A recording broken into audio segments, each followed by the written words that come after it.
여러분 안녕하십니까? EIT 물류정보관리사 영업관리 수업을 계속하도록 하겠습니다.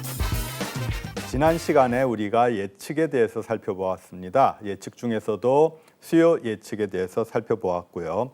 수요 예측의 방법은 전체 업계의 총 수요량을 예측하는 내용이라고 했었지요. 그래서 수요 예측을 하는 방법으로는 정량적 방법과 정성적 방법이 있었다 하는 것을 우리가 모두에서 말씀을 드렸습니다. 정량적 방법이라고 하는 것은 수량적인 수치를 대상으로 이용을 해서 전체 수요를 예측하는 것이었고, 정성적 방법이라고 하는 것은 개인의 판단이나 또는 지식을 근거로 해서 예측하는 방법이라고 우리가 살펴보았습니다. 그 중에서 정량적 방법, 그리고 첫 번째 C계열 분석에 대해서 지난 시간에 우리가 같이 학습을 하였습니다. 이번 시간에는 인과관계 분석에 대해서 학습을 하도록 하겠습니다. 인과관계 분석이라고 하는 것은 수요에 영향을 미치는 원인이 무엇인지, 어떤 요인이 수요에 주로 영향을 미치는지를 찾아내고 그 요인과 수요와의 관계를 분석해보는 방법, 그것이 바로 인과관계 분석이다라고 볼 수가 있습니다. 인과라고 하는 것이 한자 말이죠. 원인과 결과다라는 뜻입니다. 여기서 원인은 수요에 영향을 미치는 요인들이 되는 것이고요. 결과라고 하는 것은 수요를 얘기를 합니다. 그래서 즉 수요와 그것에 영향을 미치는 여러 가지 요인들을 찾아내고 어떤 요인이 수요에 가장 크다는 영향을 미치는지, 그리고 다른 요인들과 크게 영향을 미치는 요인들과의 또 영향의 차이는 어떠한지, 이런 것들을 찾아내서 하나의 정형화되어진 모델로 나타내는 것, 그것이 인과관계 분석이다라고 볼 수가 있습니다. 우리가 이러한 원인과 결과를 통계학적으로는 종속변수와 독립변수라는 표현을 쓰는데요.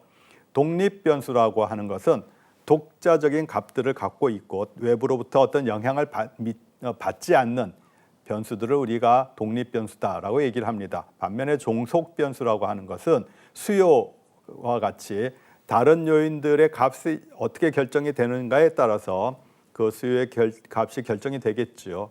이렇게 독립변수인 다른 요인들의 값에 영향을 받아서 값이 결정이 되어지는 것, 이것을 우리가 종속변수다라고 얘기를 합니다. 그래서 이런 인과관계 분석을 할 때는 종속변수에 영향을 미치는 독립변수 인자들을 우리가 먼저 찾아내어야 되고요. 그 인자들이 얼마나 영향을 미치는지를 하나의 관계식으로 나타내는 방법이다라고 보겠습니다.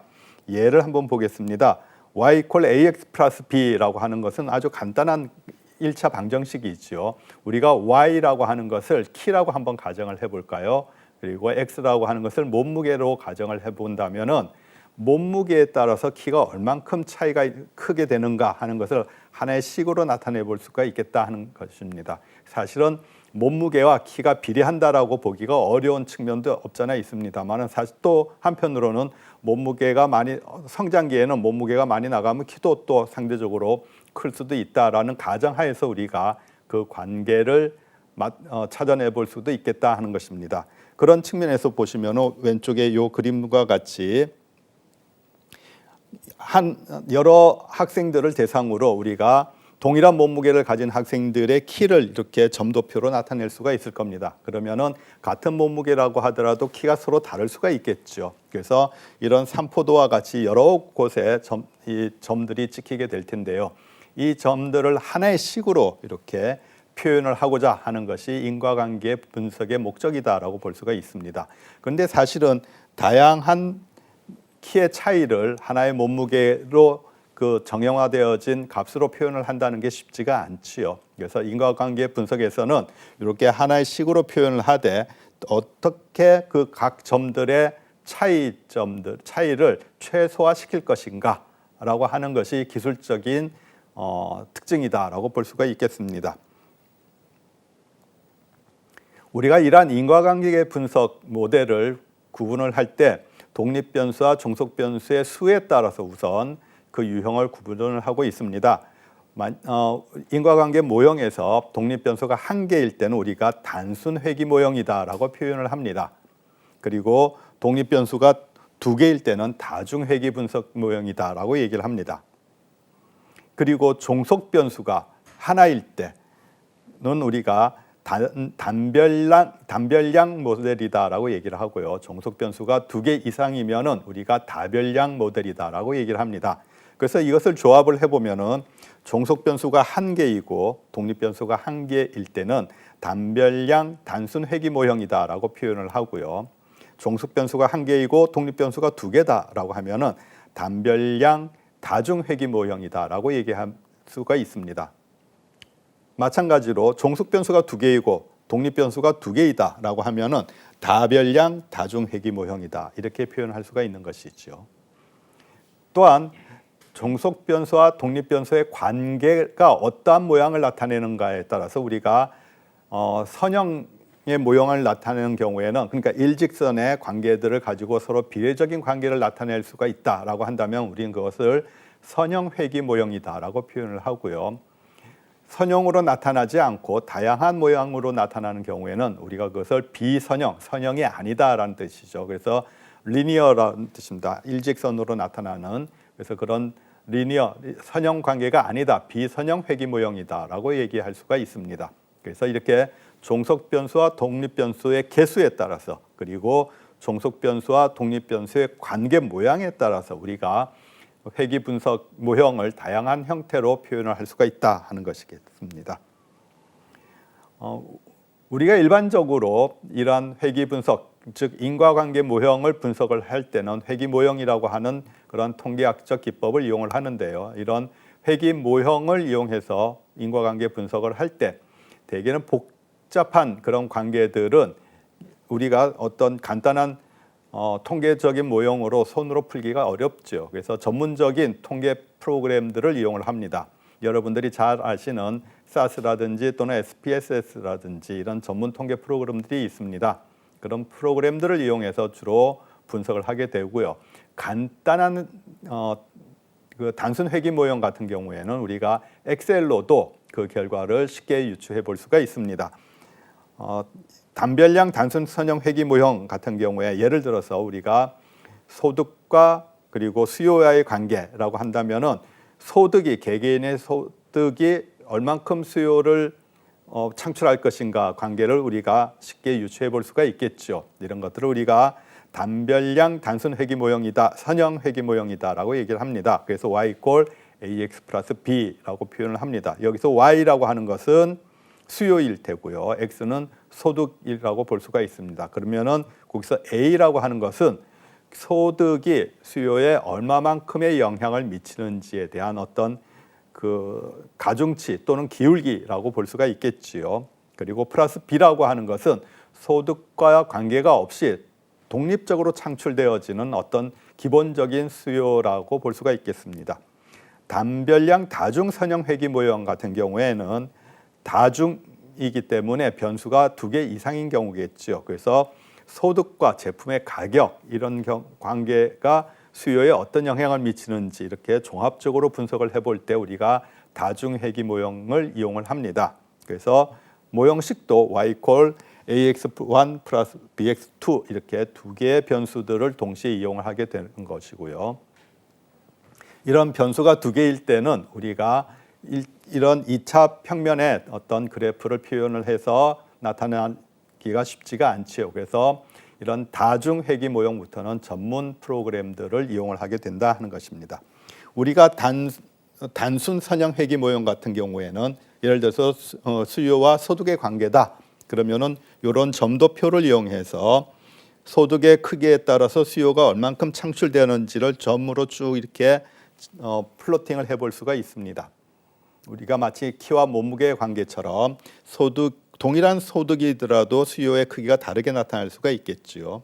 그래서 쭉 점으로 표시를 하고 그 다양한 이 점들을 하나의 회귀선 모형으로 이 관계들을 나타내고자 하는 것이 인과관계에서 단순 선형 회귀 분석 모형의 방법이다라고 볼 수가 있습니다. 여러분들께서 보시면은 여기에 다양한 선들을 그을 수가 있겠다라는 생각이 드시겠죠. 그래서 다양한 선들을 그어서 각각의 관계들을 표현을 할 수는 있겠습니다만은 가장 이상적인 회귀 모형이 무엇이냐 하는 것은 결국은 요 하나의 선을 그었을 때 각 점들이 얼만큼 떨어져 있는지에 대한 거리 이 거리들의 합이 최소가 되어지는 것이 가장 이상적인 회기선이다라고 볼 수가 있겠습니다. 그래서 통계학적인 프로그램들은 다양한 이 점들 사이의 이 선들을 표시를 하면서 각각의 거리가 어떤 것이 그 합이 가장 최소가 되는지를 찾아내는 그런 프로그램이다라고 볼 수가 있겠습니다. 우리가 엑셀을 이용해서도 간단한 예를 한번 살펴볼 수가 있습니다. 예를 들어서 소파와 가구점에서 판매하는 소파와 그 소파에 대한 TV 광고 시간의 관계를 우리가 인과관계 모형으로 회기선으로 나타내 보고 싶다라고 한다면은 왼쪽에 보시는 저 표와 같이 광고 시간 A축은 A열은 광고 시간을 나타내고요. B열은 그 광고 시간에 광고 시간에 따라서 나타나는 판매량, 수요의 결과값들을 쭉 이렇게 나열을 해볼 수가 있을 겁니다. 그러면은 요 A와 B와의 관계, 즉 광고 시간과 소파 수요에 관련된 판매량에 관련되어진 관계를 우리가 엑셀로 간단하게 표현을 해볼 수가 있겠습니다. 그래서 y = ax 플러스 b, 즉 y는 소파 수요가 되겠지요. 그리고 x는 TV 광고 시간이 될 겁니다. 그 두 개의 관계를 나타내는 식을 우리가 만들어 볼 테고요. 그렇게 되면은 엑셀의 함수를 이용해서 이런 단순 회기선형 분석을 해보면은 여기 보시는 것과 같이 y = 1.2133x 더하기 5.09944, 0944 이렇게 하나의 식으로 표현이 되어진다 하는 것입니다. 그럴 때 요 회기선을 찾아낸다라고 하는 것은 결국은 x의 기울기가 되는 a 값과 그리고 x의 절편이 되어지는 이 b 값을 찾아내는 것이 그 회기 모형 분석의 궁극적인 결과값이다라고 볼 수가 있겠습니다. 그래서 이러한 그래프를 그려볼 수가 있는 것이죠.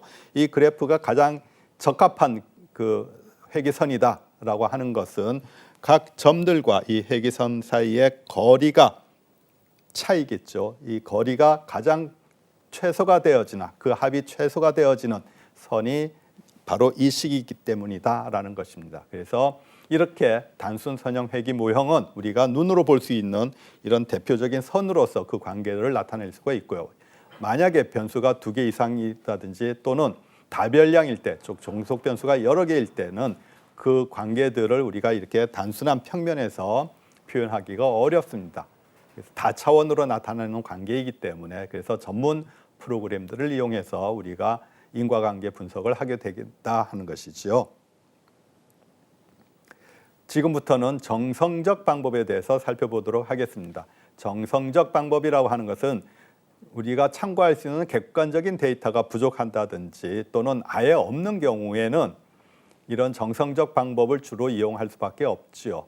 그래서 신상품이라든지 또는 개발 단계에 있다든지 또는 미래에 나타날 기술에 대한 부분이라든지 이런 다양한 객관적인 데이터를 구하기 어려운 환경에서는 정성적 방법이 아주 유용한 수요 예측 수단으로 이용이 되어지고 있습니다. 정성적 방법이라고 하는 것은 전문가의 오래된 경험, 지식 이런 부분들을 이용해서 미래 수요를 예측하는 방법이다라고 볼 수가 있겠습니다. 그러다 보니까 전문가들에게 의견을 묻는 인터뷰를 이용한다든지 또는 설문을 이용한다든지 또는 어떤 전문가들을 이용해서 일반 수요자들의 행동이나 반응을 관찰하게 한다든지 또는 사례 분석을 한다든지 하는 다양한 기법들을 통해서 그런 정성적 방법의 결과값을 얻어내고자 하고 있습니다. 이러한 정성적 방법은 정량적 방법과는 다르게 전문가들의 오랜 경험과 지식을 이용하기 때문에 조사 과정에서 심도 있는 어떤 의견들이나 또는 다양한 정보들도 또 부가적으로 추출되어지는 경향들이 있습니다. 그런 것이 정성적 방법의 아주 큰 장점이라고 볼 수가 있죠. 반면에 단점도 있습니다. 전문가들의 풀이 작은 곳에서 조사를 하게 되면 몇몇 전문가들의 의견에 좌우되기가 쉽지요. 수요의 결과가 그렇기 때문에 아주 주관적인 그런 답변을 얻게 되는 경우들도 있고요. 또는 일관성 없는 그런 답변을 얻게 돼서 수요 예측에 곤란을 겪기도 합니다.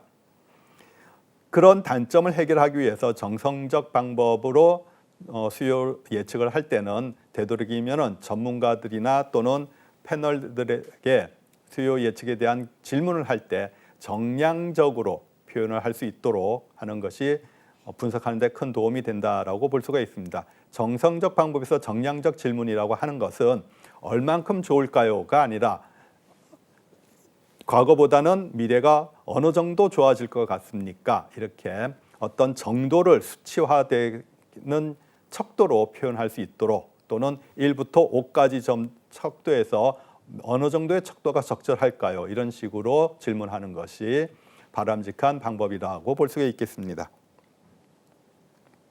정성적 방법으로 우리가 수요를 예측을 할 때 다양한 유형들이 있습니다. 지금부터는 그 유형들에 대해서 한번 살펴보도록 하겠습니다. 첫 번째 방법은 시장조사법입니다. 시장조사법이라고 하는 것은 시장의 상황에 대해서 자료를 수집하고 이거를 이용해서 수요를 예측을 하는 겁니다. 시장의 상황이라고 하는 것은 미래에 발생되어질 수요인 것이죠. 그래서 신상품이라든지 또는 현재 개발 중인 그런 R&D 중인 어떤 새로운 기술을 이용한 상품이라든지 이런 부분들은 아직은 수요를 예측할 만한 객관적인 데이터가 없기 때문에 미래 소비자들한테 어떻게 받아들여질지에 대해서 우리가 예측하기가 쉽지가 않습니다. 이럴 때는 소비자들의 실태를 조사하는 방법이 우선은 사용할 수 있는 방법이라고 하겠습니다. 전체 시장 또는 일부 지역에 있는 소비자들을 무작위로 치출을 해서 그 사람들에게 의견을 묻고 그 사람들의 반응을 살펴보는 방법. 그래서 우리가 신상품 테스트 같은 것들을 많이 하지요. 이런 방법들이 소비자들의 반응을 살펴보고 정성적으로 수요를 예측하는 데 좋은 방법이다라고 볼 수가 있겠습니다. 두 번째로는 판매점 조사 방법입니다. 시장조사법 중에서 일반 소비자들을 대상으로 하지 않고 소비자들과 고객들과 접점에 있는 판매점들을 무작위로 추출을 해서 그 판매점들로부터 소비자들의 동향을 조사를 해보고 시장의 반응을 검토를 해보는 방법, 그것이 바로 시장조사법의 대표적인 두 가지 유형이다라고 볼 수가 있겠습니다. 이 시장조사법을 진행할 때 중요한 점은 조사 대상을 무작위로 추출을 해야 된다는 것이죠. 그렇지 않으면 어떤 편향성을 갖고 추출을 해서 거기서 나온 결과값도 역시 편향성을 갖기가 쉽기 때문에 무작위로 어떤 의도를 갖지 않고 랜덤하게 여기저기서 무작위로 다양한 계층에 또는 다양한 지역에서 다양한 소득 수준이거나 또는 다양한 인적 구성이라든지 이런 다양성을 대변할 수 있도록 무작위로 추출을 해서 의견을 물어야 된다라고 하는 것이 가장 중요한 포인트다라고 하겠습니다. 다음으로 정성적 평가 방법 중에서 중역평가법이라는 것이 있습니다. 미래에 나타날 어떤 시장 수요에 대해서 중역들에게 물어보는 것이죠. 중역이라고 하는 것은 아마 학생들한테는 익숙치 않은 용어일 겁니다. 요즘은 임원이라고 하는 표현을 많이 쓰지요. 그래서 기업의 임원들, 중요한 직책을 맡고 있는 간부들에게 어떤 시장 상황, 미래 시장 상황에 대해서 예측을 해봐 달라고 요청을 하는 것이죠. 어떤 기업에서 근무해서 중역 위치에 오른 사람들은 그 기업에서 오랫동안 경험하고 또 실무를 진행했던 그런 지식들을 가지고 있습니다. 그렇기 때문에 일반인들보다는 훨씬 더 전문가들이다라고 볼 수가 있고요. 또 그런 간부들, 임원들은 어떤 제품에 대한 특성뿐만이 아니라 시장 상황이라든지 경쟁사의 동향이라든지 이런 다양한 정보들을 복합적으로 고려를 해서 미래 상황을 예측해 볼 수 있는 그런 능력들을 가지고 있죠. 그래서 중역평가법이 또 아주 유용한 그런 정성적 평가 방법으로 활용이 되어지고 있습니다. 반면에 중역과는 다르게 또 소비자들의 접점에서 소비자들의 동향과 소비자들의 반응 그리고 어떤 지역에서의 어떤 환경의 변화 이런 것들을 직접 체험하는 판매원들을 이용하는 방법도 있습니다. 그것이 바로 판매원 평가법인데요. 이런 판매원들은 소비자들과 상시적으로 접촉을 하고 소비자들이 반응하는 것을 매일매일 확인하기 때문에 요즘 소비자들이 어떤 것에 관심이 있는지 그리고 이 지역 경쟁에서 어떤 새로운 대체 상품들이 나타나고 있는지 그리고 경쟁사들이 어떤 판촉 활동들을 하는지 이런 것들을 쉽게 느끼고 그리고 소비자들에게 그것을 소비자로부터 정보를 수집하게 되지요. 그것을 근거로 해서 미래 수요를 예측하는 방법, 판매원 평가법이다라고 볼 수가 있겠습니다. 다음으로 델파이법이라고 하는 것이 있습니다.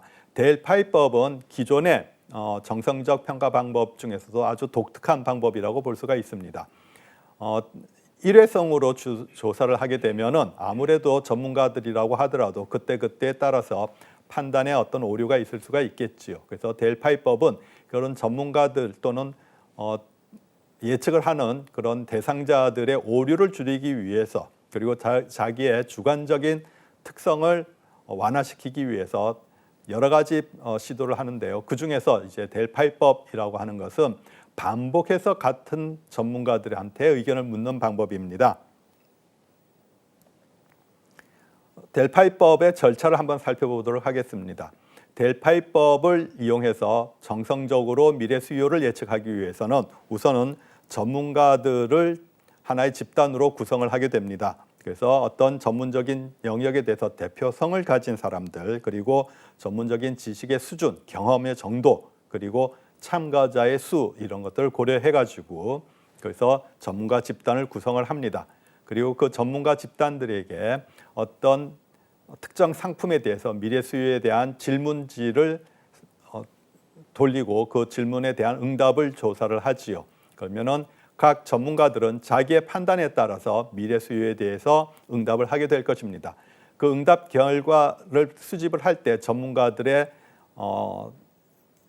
소속이라든지 그 사람들의 어떤 경험들을 확인할 수 있는 근거를 없애고 익명으로 그 값들을 우리가 수집을 하게 됩니다. 그리고는 수집되어진 1차 응답 값들을 요약해서 다시 2차로 동일한 패널들, 동일한 전문가들에게 그 다른 전문가들의 의견을 같이 요약해서 보내주게 됩니다. 그리고는 다시 한번 다른 전문가들의 의견을 고려해서 당신의 의견을 다시 제시해 주세요라는 요청을 하게 되죠. 그러면은 각 전문가들이 다른 사람들의 의견들을 보면서 내가 미처 고려하지 않은 부분들은 이 사람들이 이런 걸 고려를 했구나. 또는 나랑은 다르게 이 사람은 미래의 경기 동향을 이렇게 보고 있구나라고 하는 것을 느끼게 되고 자기 의견과 다른 사람들의 의견을 조금씩 수정하게 되겠죠. 그래서 다른 사람들의 의견을 보고 자기 의견을 수정을 해서 다시 응답을 하게 되면은 2차적으로 다시 익명으로 되어진 결과들을 수집하게 됩니다.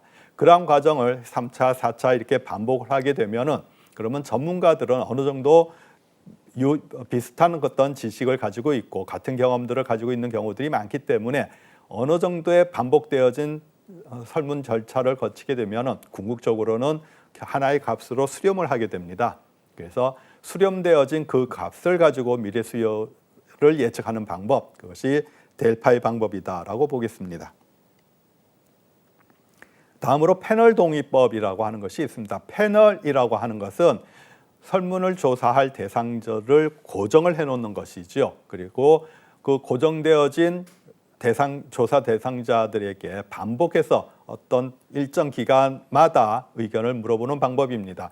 이렇게 패널에 구성되어진 사람들은 동일한 질문들을 일정 기간 동안 반복해서 그 질문을 받기 때문에 꾸준하게 그 특정 상품에 대해서 관심을 갖게 되는 것이죠. 그리고 환경의 변화라든지 또는 경쟁사의 동향이라든지 이런 것에 대한 관심을 꾸준하게 가지고 있고 미래 수요에 대한 질문이 올 때마다 그런 것들을 반영을 해서 그래서 답변을 하게 됩니다. 그러다 보니까 시간의 흐름에 따라서 패널들의 의견이 어떻게 변화하는지 그래서 미래 수요가 어떤 방향으로 진행이 되어질 것인지를 우리가 예측해보는 좋은 방법이라고 볼 수가 있겠습니다. 다음으로 수명주기법이라고 하는 것이 있습니다. 수명주기 유추법이라고 하는 것은 우리가 지난 시간에도 프로덕트 라이프 사이클이라고 하는 오른쪽에 보시는 이러한 그래프를 같이 학습을 하였습니다. 신상품이 처음에 시장에 출시가 되어서 소비자들한테 알려지는 단계, 그것이 우리가 도입기라고 얘기를 했었죠. 이 도입기라고 하는 것은 처음 신상품이 시장에 출시되었기 때문에 소비자들이 잘 인지하지 못하고 있습니다. 그 제품의 특성이 어떠한 것인지 또는 용도가 무엇인지조차도 잘 인식하지 못하는 경우가 있기 때문에 신상품을 출시한 기업에서 꾸준하게 홍보를 해야 되고, 그래서 많은 홍보비가 들어갑니다마는 그게 비례한 수요는 나타나지가 않아서 도입기에는 수요가 아주 천천히 증가하게, 미미하게 증가하는 그런 특성을 가지고 있지요. 그렇지만 어떤 일정한 시간이 지나게 되고 그러면 소비자들이 이제 그 제품을 인식을 하게 됩니다. 그리고 그 용도가 굉장히 효과가 좋다 또는 입소문이 난다든지 사람들이 거기에 대해서 반응이 높아지게 되면은 그러면은 급격하게 수요가 올라가는 특성을 가지게 됩니다. 이것을 우리가 성장기다라고 얘기를 하지요. 이 성장기에는 기업의 매출이 급격하게 나타나고 경쟁사는 적기 때문에 기업이 많은 수익을 올릴 수 있는 기회다라고 볼 수가 있습니다. 어떤 신상품이 이제 시장에 완전히 안정화되어서 모든 소비자들이 그 제품이 어떤 특성을 가지고 있는지, 어떤 용도로 사용하는지 이런 것들을 알게 되면은 많은 경쟁사들이 나타나기 시작합니다. 이미 그 제품의 특성이 널리 알려져 있기 때문에 많은 경쟁사들이 유사 제품들을 만들어내게 되지요.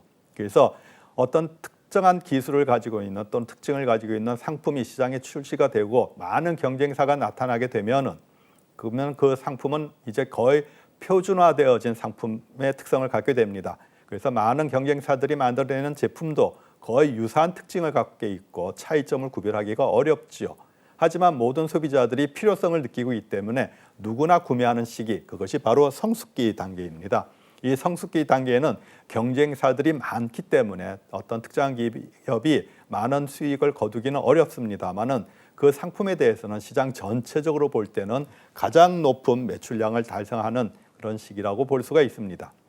그리고 그 시기가 지나게 되면은 새로운 또 대체 상품들이 나타나게 되지요.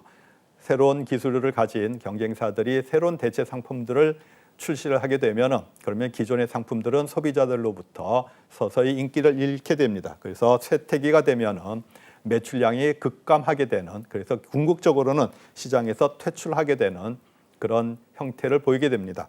이런 과정을 나타내는 것을 우리가 제품 수명 주기, 프로덕트 라이프 사이클이다라고 얘기를 합니다. 그래서 전문가들에게 이런 제품의 우리 상품이나 또는 우리 제품의 수명 주기가 어느 단계에 있는지, 그리고 앞으로 우리 제품의 어떤 성장 단계 또는 성숙 단계가 얼마까지 지속이 되어질 것인지 이런 부분들을 질문을 하고 그것을 근거로 해서 미래 수요를 예측하는 방법, 그것이 수명 주기를 근거로 하는 유추법이다라고 볼 수가 있겠습니다. 또 이러한 전문적인 패널이라든지 전문적인 조사 능력을 가지지 못한 기업들은 외부 전문기관들에게 조사를 의뢰를 하는 방법들도 있습니다. 그래서 신상품을 출시하는 그런 단계에서는 대기업이든 또는 중견기업이든 막론하고 외부 전문기관들에게 이런 수요를 의뢰를 하는 경우들이 굉장히 많습니다. 이런 수요 예측은 우리가 지난 시간에도 살펴보았습니다마는 수요 예측을 근거로 생산 설비를 준비를 하고 생산 인력을 준비를 하게 되고 그리고 유통망을 구축을 하는 계획들을 세워야 되고 하기 때문에 정확한 수요 예측이 미치는 영향이 굉장히 크지요. 그래서 초창기에는 제품을 출시하는 초창기 또는 R&D 단계에서는 외부 전문기관에게 이렇게 수요 예측을 의뢰하는 경우들이 많이 있다라고 볼 수 있습니다. 다음으로 판매 예측에 대해서 살펴보도록 하겠습니다. 판매 예측이라고 하는 것은 우리가 여기 왼쪽에 도표와 보시다시피 수요 예측 다음 단계에 진행되어지는 관계다라고 볼 수가 있습니다. 수요 예측은 우리가 지난 시간에서도 말씀을 드린 바가 있습니다만은 어떤 특정한 상품에 대한 전체 업계에, 그러니까 모든 경쟁사들이 달성할 수 있는 매출액의 합이라고 볼 수가 있습니다. 그래서 수요 예측이다 그러면은 국내 시장이면은 국내 시장에서 팔릴 수 있는 총 매출의 크기를 예측하는 것, 그것이 바로 수요 예측인 것이죠. 예를 들면은 냉장고다라고 하면은 우리나라에서 냉장고를 생산하는 기업들이 여러 대표 기업들이 있죠. 중소기업들도 있고 중견기업들도 있고 또는 대기업도 있습니다. 또 다양한 용도의 냉장고들이 생산이 되어지고 있지요. 그런 다양한 유형의 또 다양한 기업에서 만들어지는 브랜드를 총망라해서 냉장고의 시장 크기를 추정하는 것, 그것이 수요 예측이다라고 한다면은 판매 예측은 우리 기업에서 생산하는 냉장고의 수요를 예측하는 방법, 그것이 판매 예측이다라고 봅니다. 그렇기 때문에 모든 경쟁사들의 합을 넘어설 수는 없는 거죠. 우리 기업의 매출액이. 하지만은 우리 기업이 얼마만큼 판매가 가능할까를 예측해보는 방법, 그것이 바로 판매 예측이다라고 합니다. 그래서 자사 상품의 자사라고 하는 뜻은 우리 회사라는 뜻이죠. 그래서 우리 회사의 상품에 대한 수요량을 예측하는 방법, 그것이 판매 예측이다라고 하는 것입니다. 이러한 판매 예측을 하는 방법은 수요 예측과 비슷합니다. 수요 예측을 하는 통계적인 분석, 정량적 분석 방법, 그리고 정성적 분석 방법을 모두 이용하기도 합니다. 하지만은 또 대표적으로 수요 예측을 했던 그 결과를 이용해서 우리 회사의 판매 예측 가능량을 추정해 볼 수도 있지요. 그래서 첫 번째 판매 예측을 하는 방법 중에 대표적으로 사용하는 것이 수요 예측의 결과를 이용하는 방법입니다. 수요 예측을 이용하는 방법은 먼저 해당 상품에 대해서 전체 업계의 수요를 예측을 해보고, 즉 냉장고에 대해서 모든 경쟁사들의 총 매출액을 추정을 해보는 것이죠. 그래서 작년에 우리나라에서 냉장고가 얼마 정도 판매가 되어졌는가, 이런 것은 관련되어진 협회라든지 또는 통계기관이라든지 또는 여러 정부 조사기관들, 이런 곳에서 그 총합을 쉽게 구할 수가 있겠죠. 그래서 그런 수요 예측을 근거로 해서, 그렇다면은 그 중에서 일부 우리 회사의 냉장고라고 하는 제품은 얼만큼 팔릴 것인가를 구분을 해볼 수 있는 것이지요. 그래서 우리 회사의 판매 상품을 예측을 하는 것입니다. 이런 수요 예측을 이용하는 방법은 보시는 표와 같이 이런 산술식에 의해서 우리가 우리 회사의 자사의 판매량을 예측을 해볼 수가 있습니다. 판매 예측은 보시는 것처럼 해당 상품 수요 예측에게다가 자사의 우리 회사의 목표 시장 점유율을 곱하면은, 그러면은 우리 회사의 판매 예측액, 우리 회사의 수요를 예측해 볼 수가 있다 하는 것이죠.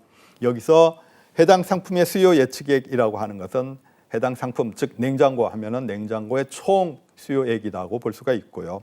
자사의 목표 시장 점유율이다라고 하는 것은 우리 회사가 해당하는 상품, 즉 냉장고라고 한다면은 우리 회사에서도 다양한 유형의 냉장고가 만들어지겠죠. 가정용도 만들어질 테고 산업용도 만들 테고 또는 차량용 냉장고도 만들고 있을 겁니다.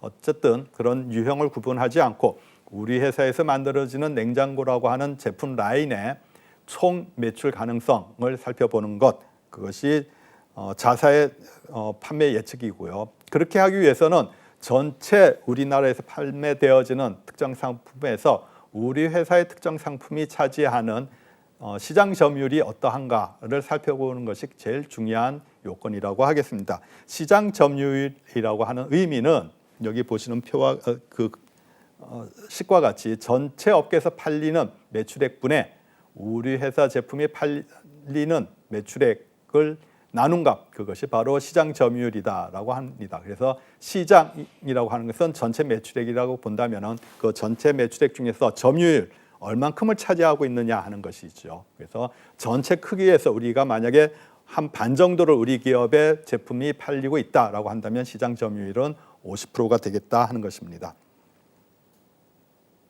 이런 수요 예측을 이용해서 우리가 하나의 사례를 계산 예를 살펴보도록 하겠습니다. 만약에 2020년도에 이미 과거지요. 과거에 냉장고 총 수요가 800억 원이었다. 우리 국내에서 800억 원만큼의 냉장고가 경쟁사의 브랜드를 구분하지 않고 총 판매고가 800억이었다. 그 중에서 S전자라고 하는 기업에서 냉장고 매출액이 480억 원이었다라고 한다면은 S전자의 냉장고 시장 점유율은 보시는 것과 같이 S전자 냉장고 매출액 480억이죠. 그것을 800억으로 나눈 것, 총 매출액으로 나눈 것, 즉 60%의 시장 점유율을 갖고 있었다. 이렇게 우리가 계산을 해볼 수 있다라는 것입니다. 그러면 이런 시장 점유율 개념을 이용을 해서 미래 수요를 예측하는 방법을 한번 볼까요? 2030년도에 미래지요. 2030년도에 냉장고 총 수요 예측을 해보았더니 500억 원이더라라고 예측이 되어졌다는 것이죠.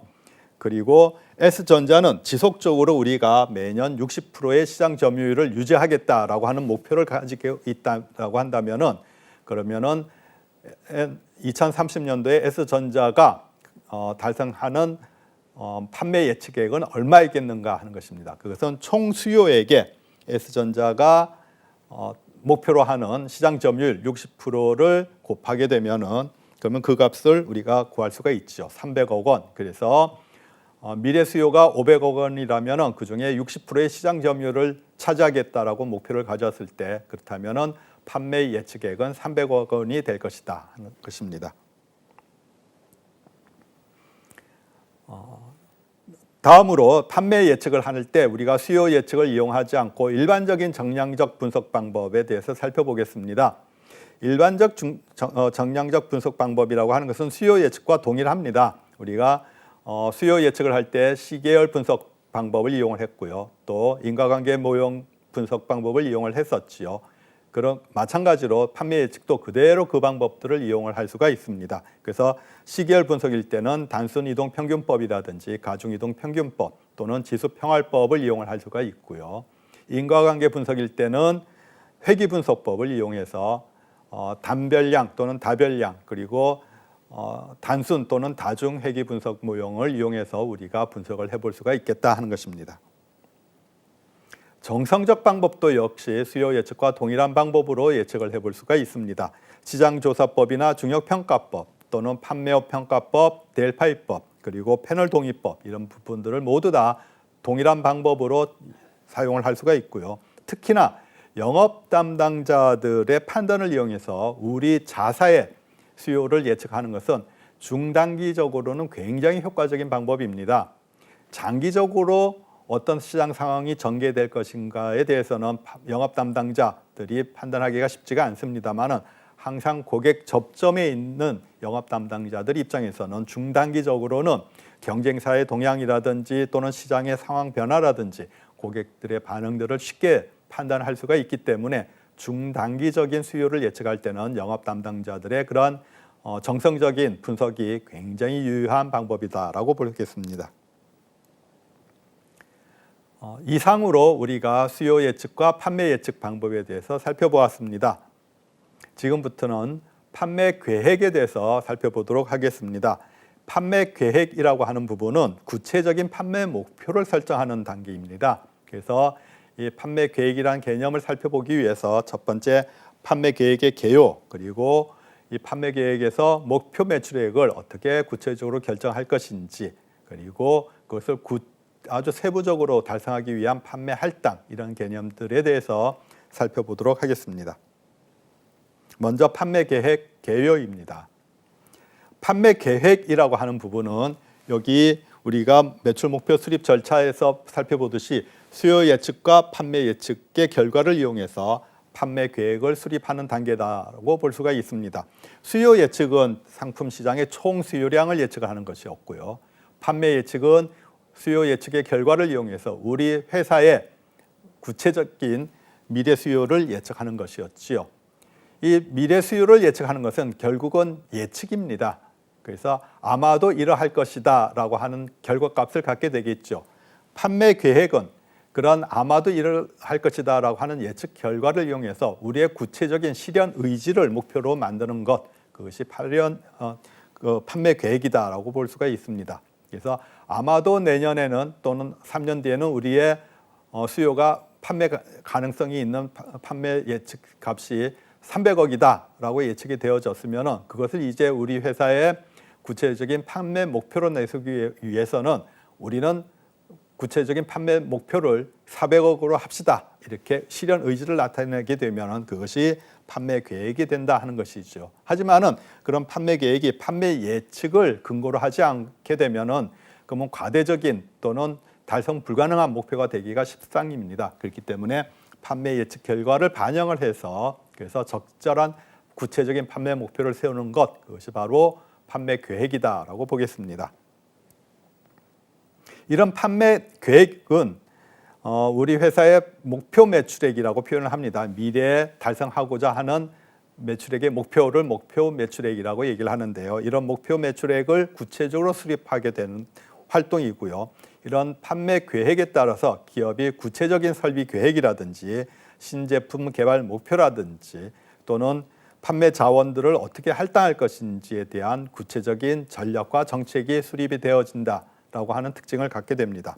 그리고 이런 판매 계획, 구체적인 목표를 수립하기 위해서 가장 참고로 사용하는 요인들 중에 하나가 바로 시장 점유율이다라고 볼 수가 있습니다. 그래서 수요 예측 결과에서 우리가 판매 예측을 산출을 해낼 때 우리 회사가 전체 수요에서 얼만큼의 시장 점유율을 차지할 것인가를 예측을 해서 그걸 이용해서 판매 예측을 했었지요.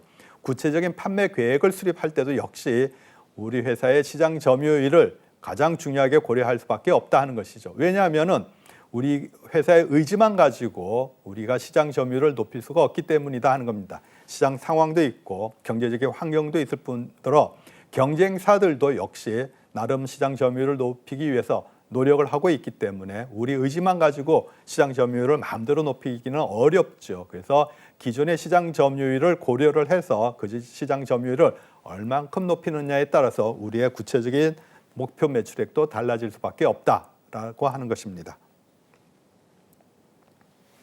시장 점유율에 대해서 좀 더 살펴보도록 하겠습니다.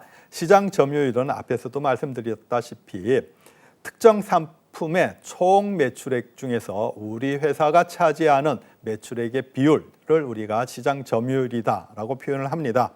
이런 시장 점유율은 몇 가지 요인들이 크게 작용을 하고 있는데요. 미래 우리 회사의 시장 점유율은 첫째는 과거의 시장 점유율을 크게 벗어날 수가 없습니다. 신상품이면 어떤 영향을 덜 받을 수 있습니다만 기존 상품인 경우에는 이미 경쟁사들과의 경쟁 구도가 어느 정도 확정이 되어져 있고 또 소비자들에 대한 인식도 어느 정도 확정이 되어져 있기 때문에 그런 틀을 깨기가 쉽지가 않지요. 그래서 과거 시장 점유율이 가장 크다란 영향 요인 중에 하나다라고 볼 수가 있습니다. 두 번째로는 경쟁 기업을 우리가 또 고려를 해야 됩니다. 경쟁 기업이 유사 상품에 대해서 어떤 가격으로 판매를 하고 있는지 또는 품질은 어떠한지 또 그 제품의 기능은 어떠한지에 따라서 우리 기업에서 생산하는 상품 또는 제품과 상대적인 어떤 비교가 가능하겠지요. 그래서 우리 회사가 신생 기업이거나 또는 우리 회사의 인지도가 낮게 되면은 우리 회사보다 훨씬 큰 기업, 대기업 또는 오래된 브랜드를 가지고 있는 기업보다는 우리 열세에 있을 수밖에 없고 시장 점유율이 낮아질 수밖에 없겠다 하는 것입니다. 다음으로 판촉 활동에 대한 부분도 또 시장 점유율에 커다란 영향을 미칩니다. 판촉 활동이라고 하는 것은 판매를 촉진하기 위한 여러 마케팅 활동들을 우리가 판촉 활동이다라고 얘기할 수가 있습니다. 광고를 한다든지 또는 홍보를 한다든지 또는 여러 가지 촉진 수단들을 이용을 해서 소비자들을 유인할 수가 있겠죠. 판촉 활동이 강해지면은 그러면 소비자들이 제품에 대해서 관심을 갖게 되고 그래서 일시적으로 매출이 늘어날 수가 있습니다. 그렇지만 그런 판촉 활동이 지속적으로 되기 위해서는 지속적인 지출이 마케팅 비용이 지출되어져야 되기 때문에 수익적인 측면에서는 그런 수익을 고려해서 판촉 활동을 어느 정도 계획할 수밖에 없습니다. 그래서 시장 점유율에서 일시적으로는 판촉 활동이 크게 영향을 미친다만 지속적인 시장 점유율의 영향 요인으로는 보기가 쉽지가 않다라는 특징이 있습니다. 다음으로 판매 경로 또는 유통 경로도 시장 점유율의 커다란 요인입니다. 판매 경로 또는 유통 경로라고 하는 것은 여기 그림을 보시다시피 제조기업으로부터 소비자에게까지 어떤 제품이나 상품이 전달되어지는 과정을 우리가 판매 경로 또는 유통 경로다라고 표현을 합니다. 어떤 제품 같은 경우는 제조업자에서 소비자에게까지 직접적으로 배송이 되어지는 경우들이 있습니다. 한편으로는 어떤 경우에는 중간에 도매상이 하나만 있고 도매상을 거쳐서 대량으로 판매되어지는 경우들도 있고요. 어떤 경우에는 소매상을 거쳐서 소비자한테 전달되어지는 경우도 있습니다. 또 어떤 상품 같은 경우에는 제조업자로부터 중간에 많은 도매 단계와 또 많은 소매 단계를 거쳐서 소비자들에게 전달되어지는 경우들도 있죠. 이런 유통 경로는 또는 이런 판매 경로는 제품을 소비자들한테 어떤 가격에 판매할 것인지 또는 얼마만큼의 양을 일시적으로 판매할 것인지 또는 소비자들이 그 제품을 구매하는 편의성을 어떻게 갖게 할 것인지에 따라서 다양한 그런 정책적인 또는 전략적인 결정이 가능해집니다. 그래서 우리 제품의 소비자가 우리 제품을 아주 손쉽게 편의할 때마다 주변에서 빨리 구매하게 하고 싶다라고 한다면은 우리 주변에 있는 편의점이나 이런 데서 물건을 판매를 하도록 해야 되겠죠. 전국의 편의점들은 우리 일상 주위에 많이 산재해 있지 않습니까? 그래서 손쉽게 구매할 수가 있습니다. 그런 손쉽게 구매할 제품들은 우리가 이런 다양한 유통 단계를 거쳐서 소비자의 근접한 스토어에서 판매하도록 하는 것이죠. 반면에 이런 상품들은 중간에 유통 단계가 많기 때문에 중간 유통 마진이 많이 붙게 됩니다. 그래서 가격이 올라가게 되겠죠. 소비자들이 편의성을 위해서 그런 가격이 높은 가격에도 불구하고 그런 편의성을 더 중시하게 여기는 제품들은 이런 유통 경로들을 복잡하게 만들 수밖에 없다는 것이죠.